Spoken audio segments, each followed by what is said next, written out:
So it's officially week 1 of Dream Life Diaries, and this week I have 5 things I'm implementing into my life. The first focus we're gonna have is I need to have a consistent sleep schedule. So I want to go to sleep by 12:30 every single night and wake up before 8:30. That is not that early, but I'm currently visiting my family in Latvia and I'm technically on holidays, so we're not trying to wake up at like 6 a.m. right now. First, we need to create a consistent schedule and then we can start pushing it earlier and earlier. Number 2, I want to be drinking 2 liters of water every single day because right now I am drinking less than a liter a day, which is not good. It's not good at all. Number 3 is I want to be meditating for at least 15 minutes every single day because right now, honestly, I'm just like always stressed, always overwhelmed, and I just need to make a habit of meditating. We can work on increasing that time, but right now, 15 minutes, either before I go to sleep or when I wake up or basically any time, I need to be doing it. Number 4 is a small little bonus thing, but I want to be vlogging every single day because at the end of the day, this series is kind of weekly vlogs with each week having a focus. And I've never really been good at weekly vlogs. I've done a lot of them in the past, but I've always vlogged like 4 days out of 7 or 6 days out of 7. Like I was never able to vlog every single day. So my goal is just to get a couple of clips every single day, and as the episodes go on, they will be like full weekly vlogs, but they will just have a focus on like what I'm working on that week. And number 5, another little bonus thing is I want to start cycle tracking every single day. I use 2 apps right now every day to track it, and I track like my symptoms, if I have any pain, my mood and everything. And this is basically for the future episodes because I want to eventually start cycle syncing, which means basically planning my life around my cycle. And I just don't have enough data of my patterns of like what mood I feel before I start menstruating, for example. Like those type of things, I don't really have the data to analyze like the patterns yet. So I want to start cycle tracking every single day from day 1. So yeah, those are all my goals for week 1.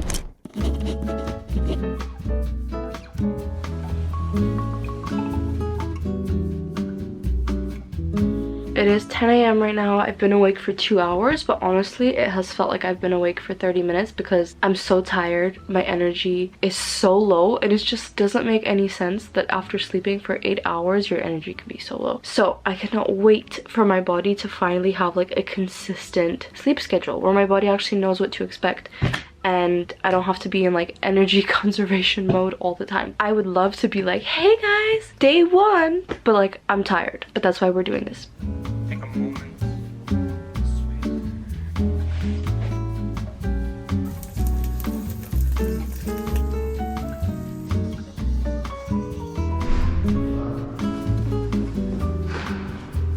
Oh, спасибо. He's holding the door open. That is so cute. It's almost 10 p.m. and I've only drunk 1 of these and I completely forgot.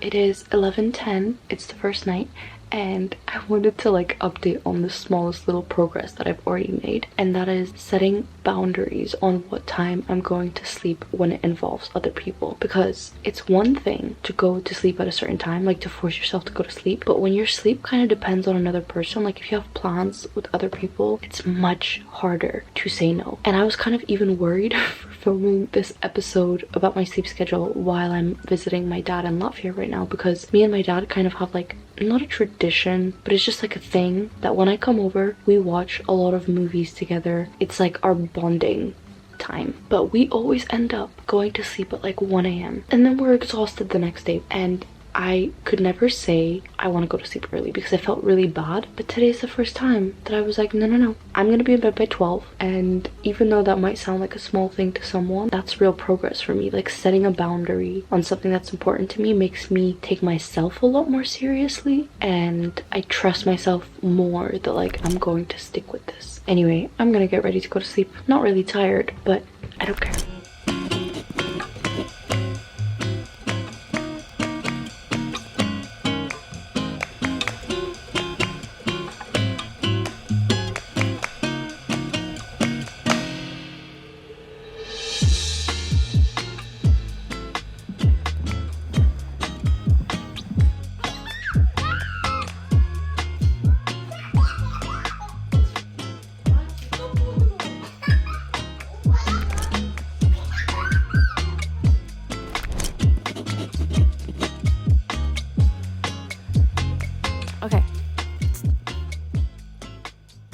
you knock my camera over, I'll be very upset.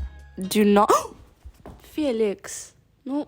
Okay, I'm gonna try this one more time because Felix is just like obsessed with the camera. Yesterday, I went to sleep at 1 instead of 12. I'm not proud of it, but in the evening, I had a little bit of a mental breakdown because I got really stressed out. I started crying because I have nowhere to live starting June. So right now I'm living with one of my friends, but we're living together because she lives with her boyfriend, but he went to do like an exchange semester. So it kind of worked out perfectly because I needed somewhere to live. She needed someone to stay with her for 2 months. So we're living together. But from June 1st, I have no idea where I'm living. I've been looking for places for over a month. I've been basically apartment hunting and I haven't been able to find a good place, or the places that I find that I like, they just don't reply to me. Deep down, I know that I'm safe, but I feel like this is one of those things where it's just like a survival fear, like not knowing where to live or running out of money. Your survival instincts kick in and you just get so stressed out. And I was going through that. I was trying to go to sleep at 12, but I was like, I cannot. Like, I need to search for apartments right now because I will not go to sleep unless I search for them. I went to sleep at 1. Thankfully, it wasn't like 3 or 4. But today I woke up at like 9, which was not great. And I woke up in the same shitty, stressed mood. I feel like these are the kind of things that usually I wouldn't show. Like, they're the behind the scenes. And they're probably some of the reasons why I feel like I have no mental energy for anything else, because I've been doing this for a year now. Like, this little digital nomad thing, this was happening to me every 2 months because I would keep moving places again and again. And each time I had that fear in the back of my head, like,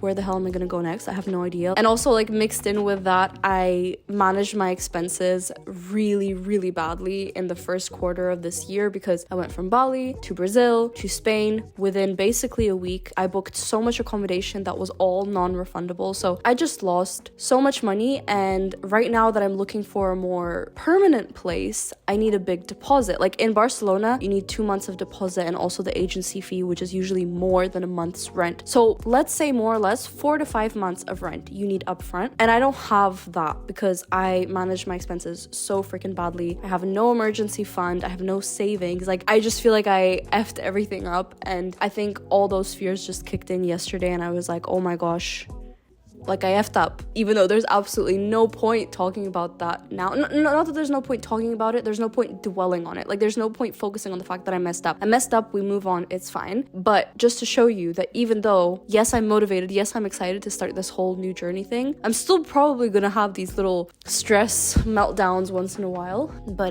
it's nice to know that I can ground myself again with meditation. But yeah, that's definitely a project in progress right now, finding a place to live.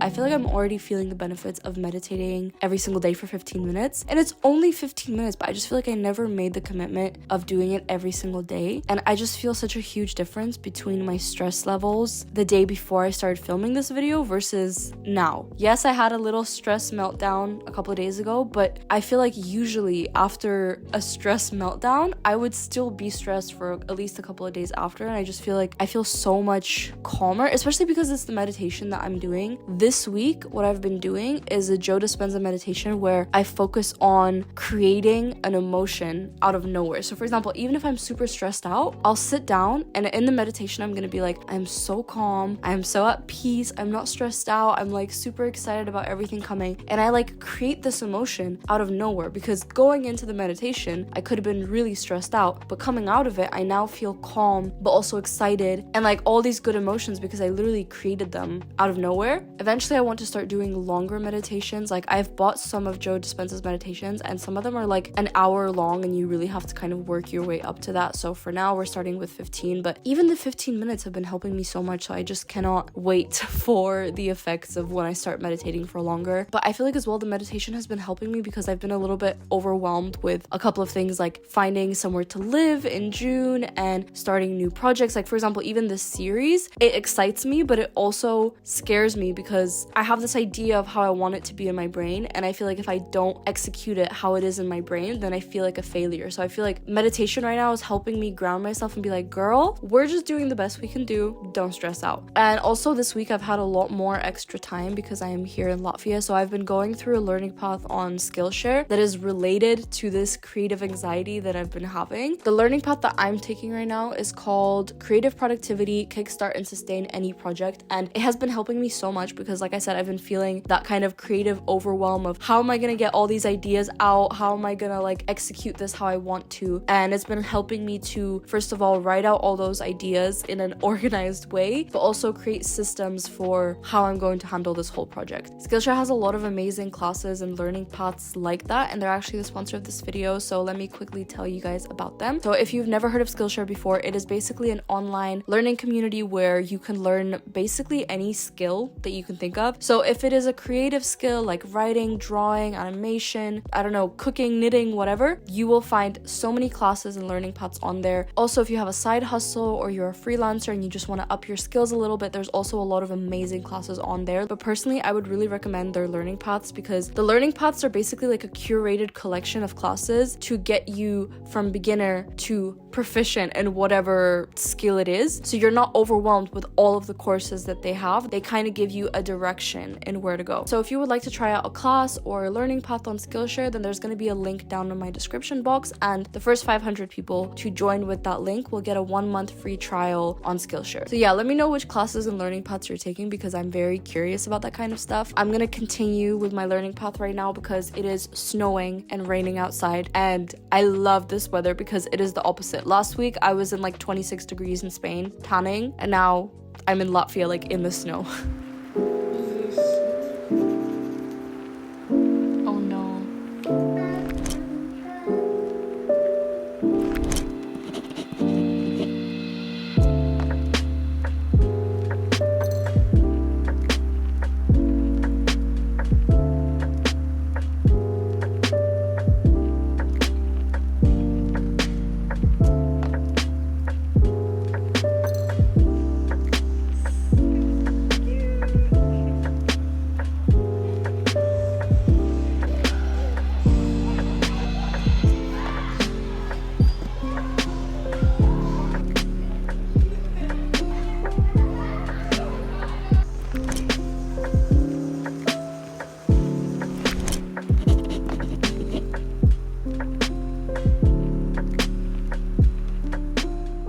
So last night I did not fall asleep by 12:30 a.m. I didn't fall asleep by 1, not 2, not 3, not even 4. I went to sleep at 4:15 a.m.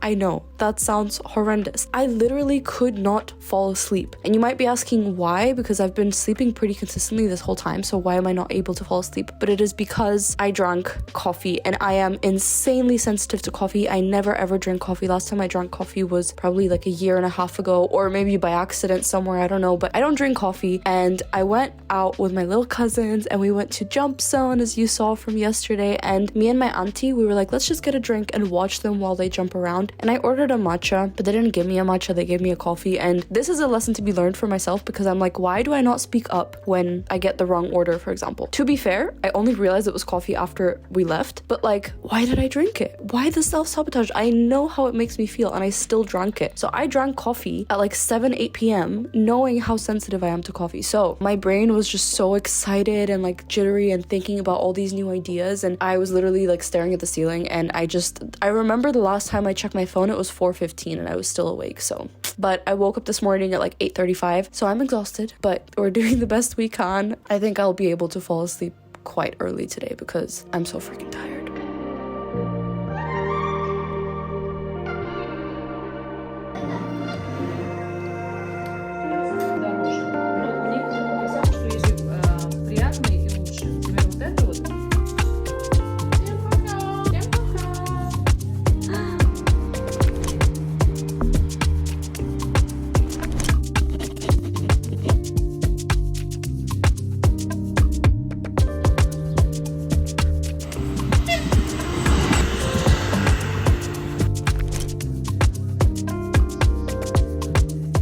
Okay, so a little roundup of week 1. I have a little table on Notion where I just track absolutely everything and I can see how well I'm doing. And I did well in absolutely everything except sleep. So water, I drank 2 liters every day. I tracked my cycle every day, meditated 15 minutes, and also vlogged at least a little bit every day. I know it got a little bit less towards the end of the week, but still, the only bad thing is my sleep schedule. But it's still better than I expected. Like 5 out of 7 days, I went to sleep before 12:30, which for me is really good because when I'm on holidays, my sleep schedule goes like this, because one day I'll go to sleep at 4, the next day I'll go to sleep at 10, then 11, then 3, then 2, then 10, and it's just a complete mess.